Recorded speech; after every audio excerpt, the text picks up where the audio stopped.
लोग आपके पास के कारण आपको जज करते हैं? क्या आप भी बदलाव चाहते हैं लेकिन आपको मौका नहीं मिल रहा है?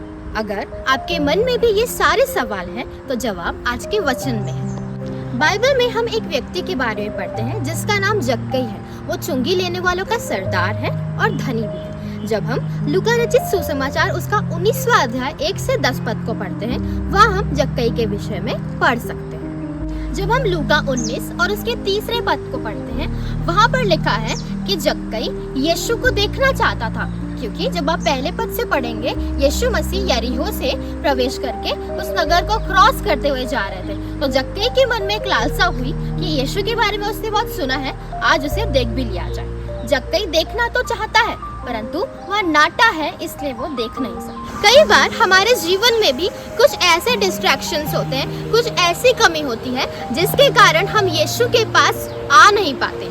वो कमी हमें दबाने की कोशिश करती है। जब हम 4 पद को देखते हैं, वहाँ पर लिखा है कि जक्कई कूलर के पेड़ पर चढ़ गया क्योंकि वो यीशु को देखना चाहता था।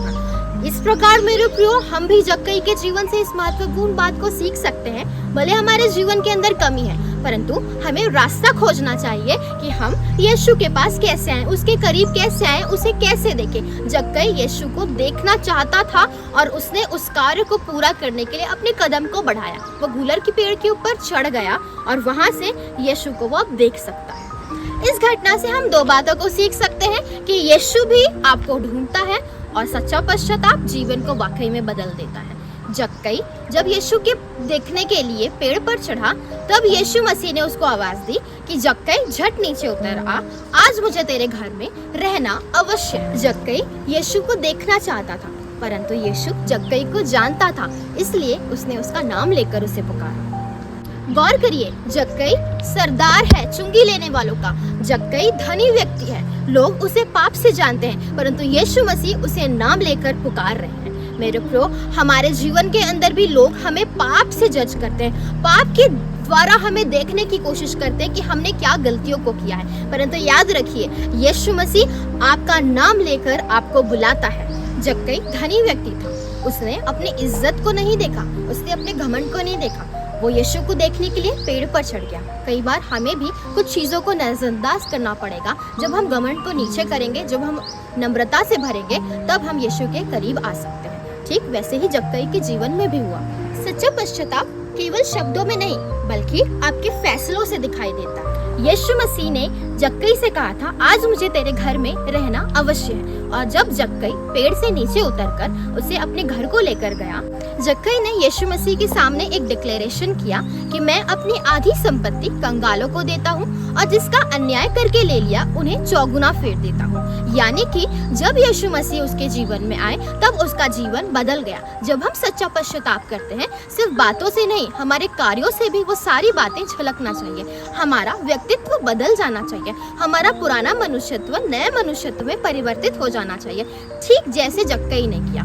और उसने ये सारे कार्यों को तब किया जब यीशु मसीह उसके जीवन में, जब उसके घर में आए। लूका 19 और उसके 9वें और 10वें पद पर लिखा, आज इस घर में उद्धार आया है, क्योंकि मनुष्य का पुत्र खोए हुए को ढूंढने और उनका उद्धार करने के लिए आया है। और आप देख सकते हैं कि किस प्रकार से केवल एक मुलाकात यीशु के साथ जक्कई के पूरे जीवन को और उसकी पूरी कहानी को बदल दिया।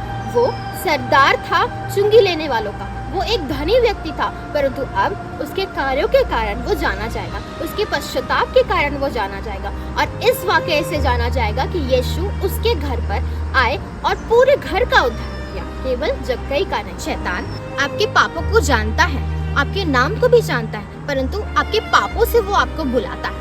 परंतु यीशु मसीह आपके पाप जानता है, फिर भी आपको नाम लेकर बुलाता है। यदि आज आप भी जक्कई की तरह एक नए बदलाव को चाहते हैं, आप भी यीशु से मिलना चाहते हैं, तो यीशु को आपके जीवन में आने दीजिए। दुनिया आपको आपके अतीत से पहचानती है, परंतु जब आप यीशु के पास आते हैं, वह आपकी पहचान बदल देता है, वह आपको एक नई पहचान देता है। यदि आप इस चैनल में नए हैं, तो इस चैनल को जरूर सब्सक्राइब करें, लाइक करें, कमेंट करें और कमेंट के माध्यम से हमें अपने प्रार्थना निवेदनों को दें, ताकि हम आपके लिए जरूर प्रार्थना करें। परमेश्वर आप सभी को बहुतायत की आशीष दे।